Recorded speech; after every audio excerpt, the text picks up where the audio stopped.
The Mandalorian and Grogu looks fake. Not because of bad CGI. If you look closely at the digital models, the quality is exactly what you'd expect from ILM. The reason it looks fake actually comes down to 4 specific filmmaking decisions, and the last one is something most audiences have never heard of. But once you see it, you can't unsee it. The first bad decision is color grading. The film adopts an incredibly warm and heavily desaturated look that drains all the life out of every frame. Instead of looking like a vibrant theatrical epic, it instantly mimics the flat, soulless aesthetic of a mid-budget streaming movie. Before a single character has spoken, the visual language has already told you this is television, this is streaming, not this is cinema. The second problem is a jarring inconsistency in how the creatures actually move. Like I said before, the models are actually really well designed and look really good, but the animation just feels a bit cartoony and just very unnatural. This wouldn't be such a problem in other Star Wars movies, but this movie is specifically trying to set a gritty tone, and it just doesn't work. But still, this wouldn't be nearly as distracting if the film didn't also use beautiful tactile practical puppets in certain sequences. Because on the other side, the practical elements have real weight and interact naturally with the physical light on set. So you experience a massive shift every single time the film cuts between practical and digital.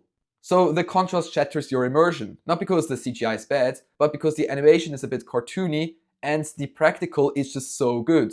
The third issue runs much deeper than any single creative choice, because despite this being a theatrical film, a massive portion of The Mandalorian Grogu was shot using stagecraft. That's Disney's LED screen environment, also known as the volume. Here is the specific visual problem it creates. Watch any scene where a character moves through what should be a vast outdoor environment. The shots never vary. You always get a CGI establishing shot, then followed by some close-ups of Mando walking through whatever environment he's in. There's never a real variety of different kind of shots in this movie. There are some, but mostly it's the same concept over and over again. No matter how detailed the image is on the volume, your brain just senses the wall. Greg Fraser, the cinematographer who helped design the technology for season 1 of The Mandalorian and later won an Oscar for Dune, he has stated that it only works in carefully controlled lighting conditions. Ever since season 2, almost every Star Wars project has ignored that boundary, and you can feel it in most outdoor scenes of this film.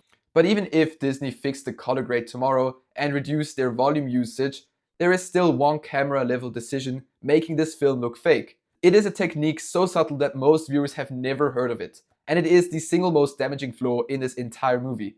But before we get there, if you want more breakdowns like this, a quick subscribe would help the channel a lot. The biggest flaw in this film's visuals comes down to the camera work, specifically the absence of the technique called dirtying up the frame.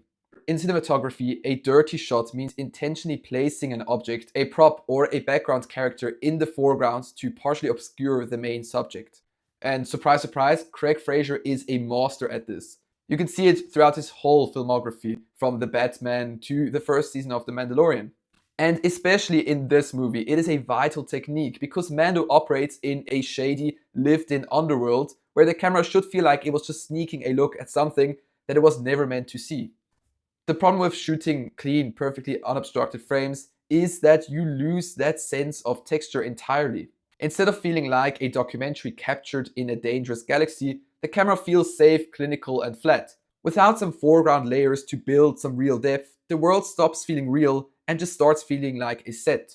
The Mandalorian and Grogu doesn't look fake because the animators failed. A flat color grade designed for streaming, a technology pushed far beyond its intended limits, and camera work that forgot what made The Mandalorian actually so charming.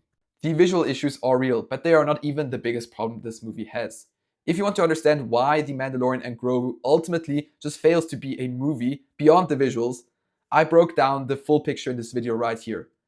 And before you go, drop a comment below. Did the visuals pull you out of the experience, or did they actually just work for you? I'll see you over there. Bye.